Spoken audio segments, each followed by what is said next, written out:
आप सभी को सुप्रभात।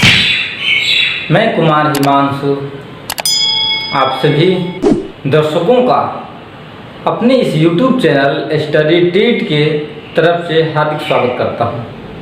आज मैं फिर आप सभी के समक्ष हिंदी लेकर आया हूं, जो कि कक्षा 8 का है, यानी क्लास 8 का है, और किताब हम लोग का सेम ही है, यानी पुस्तक गुंजन हिंदी पाठशाला।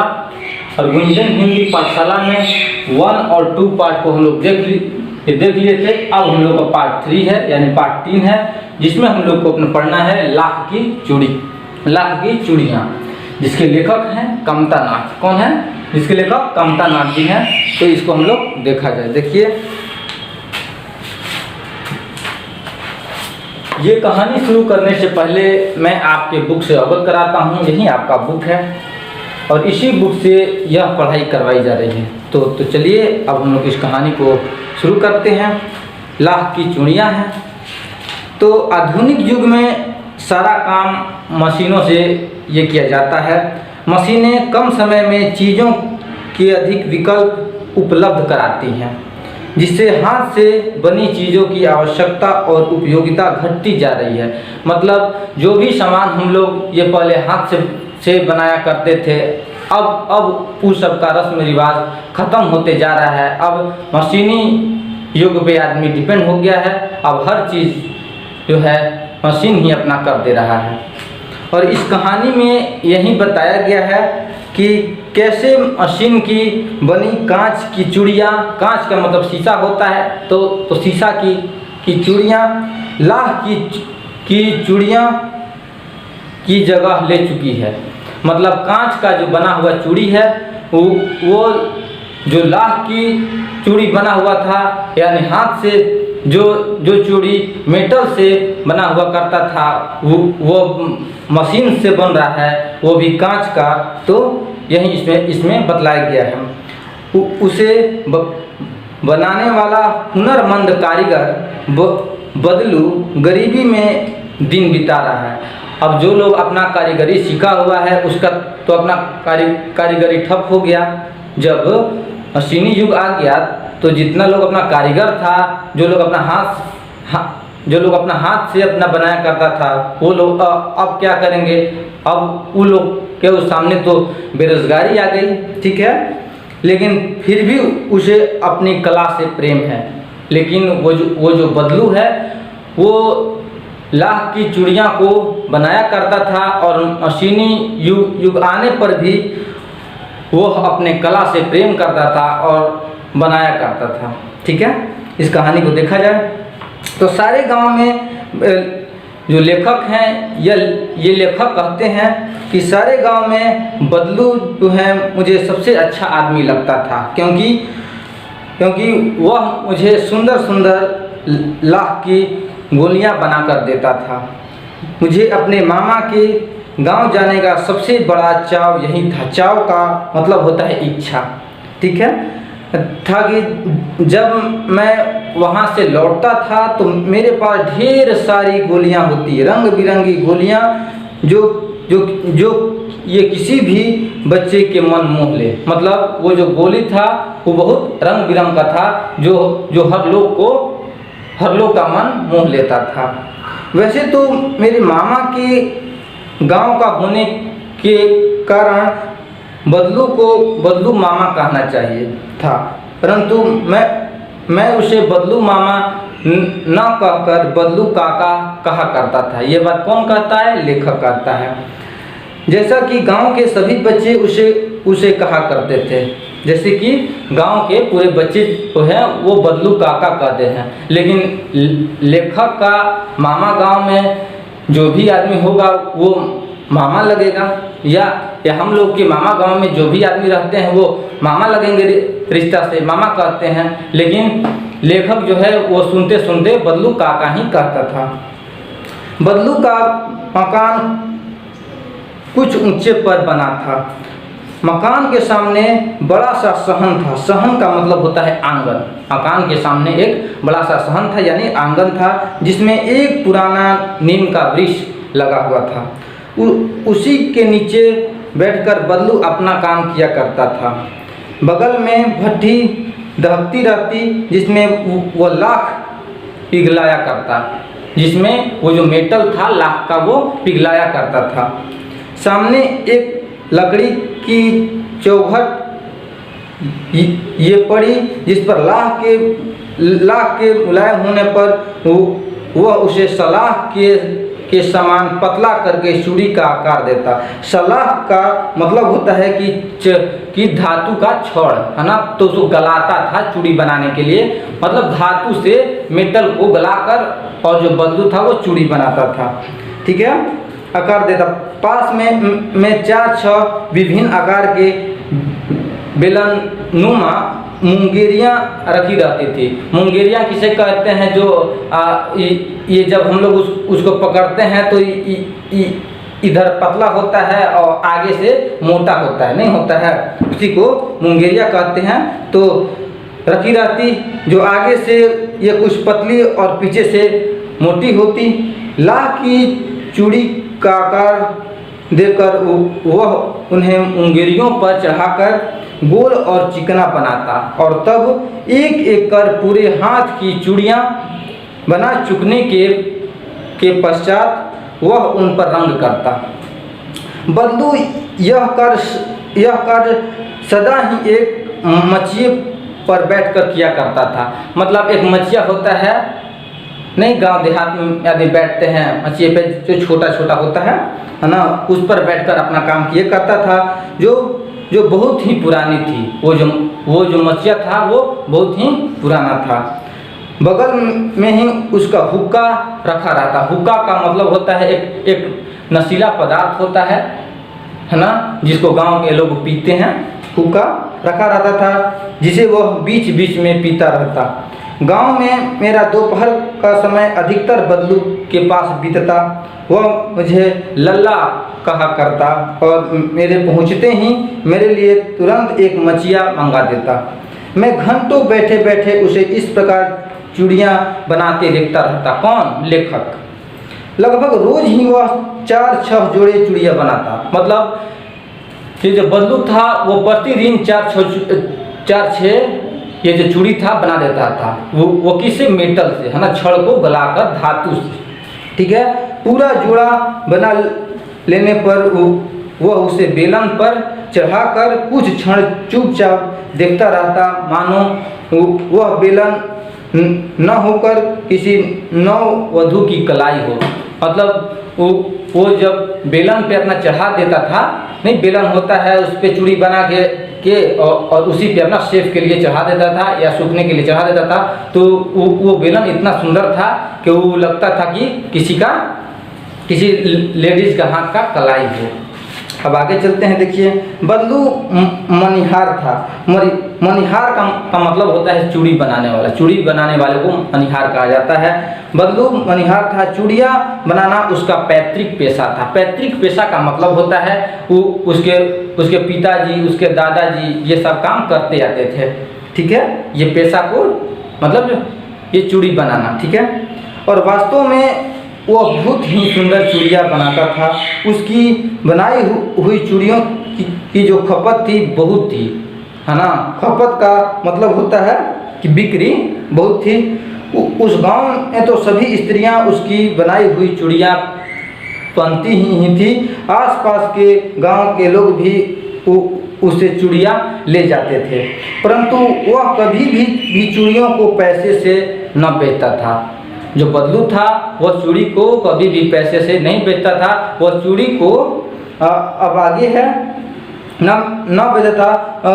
उसका अभी तक वस्तु विनिमय का तरीका था और लोग अनाज के बदले उसे चूड़ियाँ ले जाते थे। वस्तु विनिमय का मतलब होता है, मतलब अपना सामान देकर और उनसे दूसरा सामान लीजिए, है ना। ये पैसा मत लीजिए, मतलब ये सामान देकर, ये वस्तु देकर उनसे दूसरा वस्तु लीजिए, उसी को वस्तु विनिमय कहा जाता था। तो इसी प्रकार वह चूड़ी देता था और वह पैसे से चूड़ी नहीं बेचता था। ठीक है, और बल्लू स्वभाव में बहुत सीधा था। मैंने कभी भी उसे किसी से झगड़ते नहीं देखा। हाँ, शादी विवाह के अवसरों पर वह अवश्य जिद ये पकड़ लेता था, जीवन भर चाहे कोई उसे मुफ्त चूड़ियाँ ले जाए, परंतु विवाह के अवसर पर वह सारी कसर निकाल लेता था। सारी कसर निकालना का मतलब होता है कि जितना उसे कमी होता था वो अपना शादी में निकाल लेता था। जो जिसके घर में शादी होता था और सुने अपना देता ना तो उस पर अड़ जाता था कि नहीं इतना में हम चूड़ी देंगे, क्योंकि ये खुशी का बात है। ठीक है। आखिर सुहाग के जोड़े का महत्व ही और होता है। मुझे याद है मेरे मामा के यहाँ किसी लड़की के विवाह पर जरा सी किसी बात पर बिगड़ गया था और फिर उसको मनाने में लोहे लग गए थे। लोहे लग गए थे का मतलब होता है कि मतलब बहुत मेहनत हुआ उसको मनाने में। विवाह में इसी जोड़े का मूल्य इतना बढ़ जाता था कि उसके लिए उसकी घरवाली को सारे वस्त्र मिलते, ढेरों अनाज मिलता, उसको अपने लिए पगड़ी मिलती और रुपए जो मिलते थे वो अलग मिलते थे। यानी शादी में ये पैसे के अलावा जो उसकी वाइफ थी उसको वस्त्र मिलता था, इसको पगड़ी मिलता था, अनाज मिलता था, पैसा मिलता था। इसलिए शादी में जब वो चूड़ी देता था तो इसको बहुत फायदा होता था। यदि संसार में बदलू को किसी बात से वो अगर चिढ़ थी तो वह थी कांच की चूड़ियों से। कांच की चूड़ियों से उसे बहुत चिढ़ थी। यदि किसी भी स्त्री के हाथों में उसे कांच की चूड़ियाँ दिख जाती तो वह अंदर ही अंदर कूद उठता, यानी वह क्रोधित हो जाता था अंदर अंदर और कभी कभी तो दो चार बातें भी सुना देता, और कभी कभी वह दो चार बातें भी सुना देता था। वो कब? जब किसी लेडीज़ के हाथ में ये कांच की चूड़ियाँ देखता था तब। मुझसे तो वो घंटों बातें किया करता, कभी मेरी पढ़ाई के बारे में पूछता, कभी मेरे घर के बारे में, और कभी यूँ ही शहर के जीवन के बारे में। मैं उससे कहता कि शहर में सब कांच की चूड़ियाँ पहनते हैं, तो वह उत्तर देता शहर की बात और है लल्ला। मतलब लेखक को जो ये बदलू है वो लल्ला कहता था। वहाँ तो सभी कुछ होता है, वहाँ तो औरतें अपने हस्बैंड का यानी मर्द का हाथ पकड़कर सड़कों पर घूमती भी हैं। मतलब शहर में ये बदलू कहता है। और उनकी जो कलाइयाँ नाजुक होती हैं ना, लाख की चूड़ियाँ पहने तो मोच न आ जाए। मतलब जो लाख की चूड़ियाँ हैं, जो मेटल का चूड़ी है, धातु का जो चूड़ी है, ये तो वो लोग पहन लेंगी तो लोग के हाथ में मोच न अपना आ जाएगा। इसीलिए वो लोग को शीशा वाला शौक चाहिए। कभी कभी बदलू मेरी अच्छी खासी खातिर भी करता। खातिर का मतलब होता है आदर सत्कार करना। जिन दिनों उसकी गाय के दूध होता वह सदा मेरे लिए मलाई बचाकर रखता, और आम की फसल में तो मैं रोज़ ही उसके यहाँ से दो चार आम खाता। मतलब ये बात लेखक कहता है। परंतु इन सब बातों के अतिरिक्त जिस कारण वह मुझे अच्छा लगता वह यह था कि लगभग रोज़ ही वह मेरे लिए एक दो गोलियां बना देता। वह रोज़ ही एक दो गोलियां बना देता था। वह बहुधा हर गर्मी की, बहुधा का मतलब होता है अक्सर, है ना। मैं अक्सर हर गर्मी की छुट्टी में अपने मामा के यहाँ चला जाता और एक आध महीने वहाँ रहकर स्कूल खुलने के समय तक वापस आ जाता। मतलब जो गर्मी की छुट्टी होती थी लेखक की, तो लेखक हमेशा ही अपने मामा के यहाँ अपना चले जाते थे। परंतु 2-3 बार ही मैं अपने मामा के यहाँ गया हूँगा। तभी मेरे पिता की एक दूर के शहर में बदली हो गई और एक लंबी अवधि तक मैं अपने मामा के गांव न जा सका। लगभग 8-10 वर्षों के बाद जब मैं वहां गया तो इतना बड़ा हो चुका था कि लाख की गोलियों में मेरी रुचि नहीं रह गई थी। अरे उस समय जो ये लेखक था बच्चा था तो अपना गोली खेलता था, ठीक है। अब 8-10 वर्ष बाद जाता है तो लेखक सियाना हो जाता है, ठीक है। तो अब उसकी रुचि गोलियों में नहीं रहती थी। अतः गांव में होते हुए भी कई दिनों तक मुझे बदलू का ध्यान न आया। इस बीच मैंने देखा कि गांव में लगभग सभी स्त्रियां कांच की चूड़ियाँ पहने हैं। अब इस बार गया तो अपना देखा कि गांव में सभी लोग कांच की अपना चूड़ियाँ पहने हुए हैं। इसके पहले सभी लोग लाह का यानी मेटल का लोग चूड़ियाँ ये पहनता था, है ना, पहनती थी लोग। तो चूड़ियाँ पहने हैं तो विरले ही का मतलब होता है कि किसी के, है ना, कि किसी के हाथों में मैंने लाह की ये चूड़ियाँ देखी। तब तक एक दिन सहसा का मतलब होता है अचानक। तब एक दिन अचानक मुझे बदलू का ध्यान हो आया, मतलब याद आया। तो बात यह हुई कि बरसात में मेरे पापा की छोटी लड़की आंगन में फिसल कर गिर पड़ी और उसके हाथ में कांच की चूड़ी टूटकर उसकी कलाई में घुस गई और उससे खून बहने लगा। मेरे मामा उस समय घर पर न थे। मुझे ही उसकी मरहम पट्टी करनी पड़ी, यानी किसको, लेखक को। तभी सहसा मुझे बदलू का ध्यान हो आया और मैंने सोचा कि उससे मिल आऊं। अतः शाम को मैं घूमते घूमते उसके घर चला गया। बदलू वहीं चबूतरे पर नीम के नीचे एक खाट पर लेटा था। नमस्ते बदलू काका, लेखक कहते हैं नमस्ते बदलू काका। मैंने कहा, यानी लेखक कहा नमस्ते भैया। उसने मेरी नमस्ते का उत्तर दिया और उठकर खाट पर बैठ गया, परंतु उसने मुझे पहचाना नहीं। यानी लेखक को अब इतना साल हो गया, 8-10 साल बाद अपना गया था लेखक, तो उसको जो बदलू था नहीं पहचाना और देर तक मेरी ओर देखता रहा, निहारता रहा। मैं हूँ जनार्दन, मतलब लेखक कहता है कि मैं हूँ जनार्दन काका, आपके पास से गोलियाँ बनवा कर ले जाता था। मतलब याद दिलाया ये पीछे वाली बात को। कौन? लेखक ने ले जाता था। मैंने अपना परिचय दिया। बदलू फिर भी चुप रहा, मानो वह अपने स्मृति पटल पर अतीत के चित्र उतार रहा हो। मतलब वो याद कर रहा था कि, है ना, कि भाई ये आदमी कौन आया, है ना, ये अपना ऐसा परिचय ये दे रहा है, तब ना याद कर रहा था। और फिर वह एकदम बोल पड़ा, यानी कौन? बदलू, कि आओ आओ लल्ला बैठो। अब बदलू जो है उनको पहचान गया, लेखक को, कि आओ आओ लल्ला बैठो।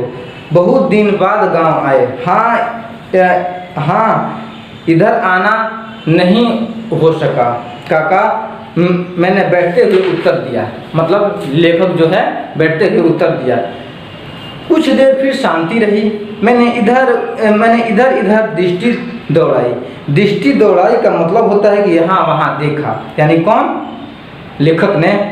न तो मुझे उसकी मछिया ही नजर आई और न भट्ठी, जो पहले मछिया पे अपना बैठा करता था, और जो भट्टी था, है ना, बदलू का, तो वो कुछ भी अब दिखाई नहीं दे रहा था। इतना साल हो गया था। आजकल काम नहीं करते काका, मतलब लेखक पूछ रहे हैं कि आजकल काम आप नहीं करते काका।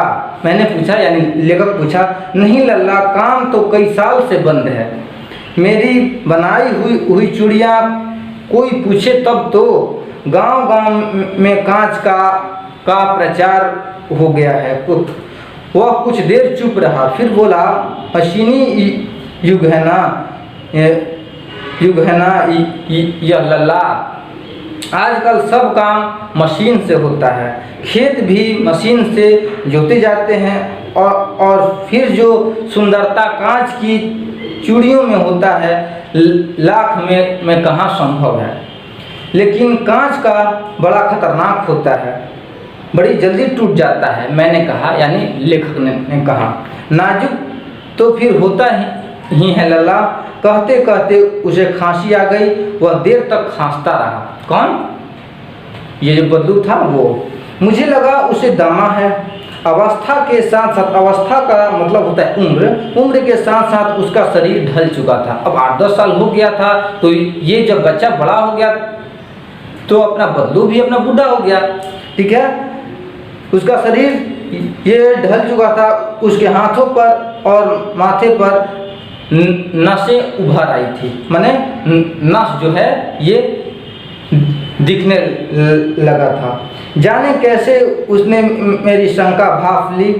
भांप ली का मतलब होता है समझ जाना, और बोला, दामान नहीं है मुझे, फसली खांसी है। फसली खांसी का मतलब होता है कि फसल काटने के दिनों में भूसे के जो कण होते हैं वो हवा में उड़ने से होने वाली खांसी होती है, ठीक है। यानी फसल वाले दिन में जो भूसा उड़ता है ना, तो उस समय एक खांसी होता है जिसको फसली खांसी कहते हैं। तो यही कई महीने 2 महीने से आ रही है। 10-15 दिन में ठीक हो जाएगी। यह बात किसने कहा? बदलू ने कहा। मैं चुप रहा। मुझे लगा उसके अंदर कोई बहुत बड़ी व्यथा छिपी है। व्यथा का मतलब होता है दुख, दर्द, पीड़ा, ठीक है ना। व्यथा छिपी है। मैं देर तक सोचता रहा कि इस मशीनी युग ने कितने हाथ काट दिए हैं। फिर कुछ देर फिर शांति रही जो मुझे अच्छी नहीं लगी। आम की फसल अब कैसी है काका? लेखक पूछता है कि आम की जो फसल है अब कैसी है काका? तो कुछ देर बाद यानी पश्चात मैंने बात का विषय बदलते हुए पूछा। यानी लेखक जो है ये पूछते हैं, अच्छी है लल्ला, बहुत अच्छी है, उसने लहक कर उत्तर दिया और अंदर अपनी बेटी को आवाज़ दी, अरीर रज्जो, लल्ला के लिए आम तो ले आ, लल्ला के लिए आम तो ले आ। और फिर मेरी ओर मुखातिब होकर बोला, माफ़ करना लल्ला, तुम्हें आम खिलाना भूल गया था। मुखातिब होना का मतलब होता है देखकर। वो मेरी तरफ देखकर, यानी लल्ला तरफ देखकर बोला ना कि मुझे माफ़ करना, मैं तुमको आम खिलाना भूल गया था, अभी अभी आम मैं मंगाता हूँ। तो वो अपनी पुत्री से आम मंगाता है। नहीं काका, आम तो इस साल बहुत खाए हैं। वाह वाह, बिना आम खिलाए कैसे जाने दूंगा तुमको। मैं चुप हो गया। मुझे वे दिन याद हो आए जब वह मेरे लिए मलाई बचा कर रखता था। मतलब लल्ला को, यानी लेखक को वह बहुत मानता था और बचपन में मलाई खिलाता था। वही बात लल्ला को याद आती है। गाय तो अच्छी है ना काका? लेखक पूछता है कि गाय तो अच्छी है ना काका? तब मैंने पूछा, गाय कहाँ है लल्ला? 2 साल हुए बेच दी, कहाँ से खिलाता उसको। इतने में रज्जो उसकी बेटी अंदर से एक डलिया में ढेर से आम ले आई, ढेर सारा आम लेकर आई। रज्जो कौन थी? तो बदलू की पुत्री थी, यानी बेटी थी, जिसका नाम रज्जो था। यह तो बहुत है काका। यह आम देखकर लल्ला बोलता है, यानी लेखक बोलता है कि यह तो बहुत है काका, इतने कहाँ खा पाऊँगा। वाह वाह, वह हंस पड़ा। शहरी ठहरे ना, मैं तुम्हारी उम्र का था तो इसके चौगुने आम एक बखत में खा जाता था। एक बखत का मतलब होता है कि एक बार में, है ना, एक बार में खा जाता था। एक समय था कि जब तुम्हारे एज का मैं था, तुम्हारी उम्र का मैं था, तो एक बार में इतना सारा आम खा जाता था। तो ये आम ज़्यादा है ना, ये मतलब मान सत्कार ज़्यादा कर रहा है, ठीक है, बदलू लेखक को। आप लोगों की बात और है, मैंने उत्तर दिया, यानी लेखक ने उत्तर दिया कि आप लोगों की बात और है। अच्छा बेटी, लल्ला को 4-5 आम छांट कर दे दो,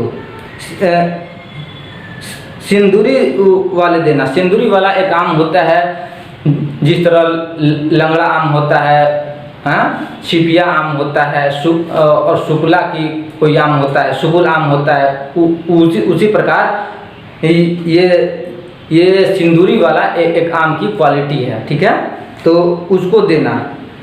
देखो लल्ला, ये कैसे है, इसी साल यह पेड़ तैयार हुआ था। मतलब सिंदूरी वाले आम को ये बदलू कहता है कि यह आम खाओ और इसको देखो कि यह आम कैसा है, इसी साल मैंने इसको लगाया था और इसी साल यह फल गया। रज्जू ने 4-5 आम अंजूरी में लेकर मेरी ओर बढ़ा दिए। आम लेने के लिए मैंने हाथ बढ़ाया तो मेरी निगाह एक क्षण के लिए उसके हाथों पर ठिठक गई।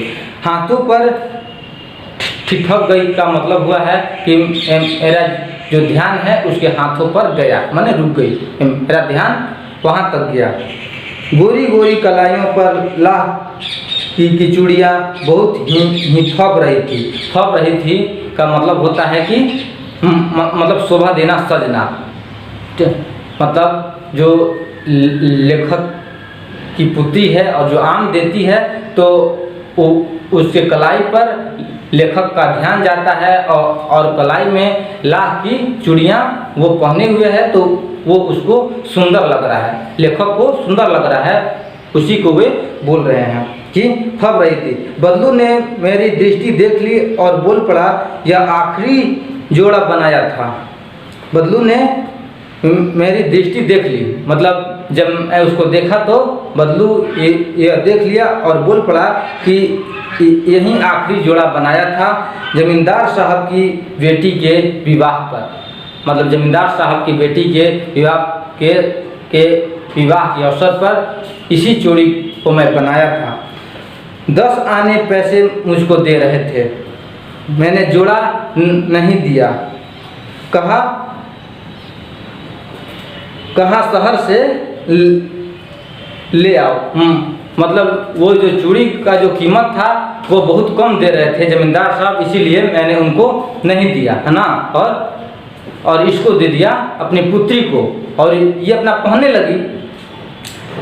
मैंने आम ले लिए और खाकर थोड़ी देर ये पश्चात चला आया। मुझे प्रसन्नता हुई कि बदलू ने हार कर भी हार नहीं मानी थी। मतलब लेखक को यह खुशी हुई कि जो बदलू है हार कर भी हार नहीं माने थे।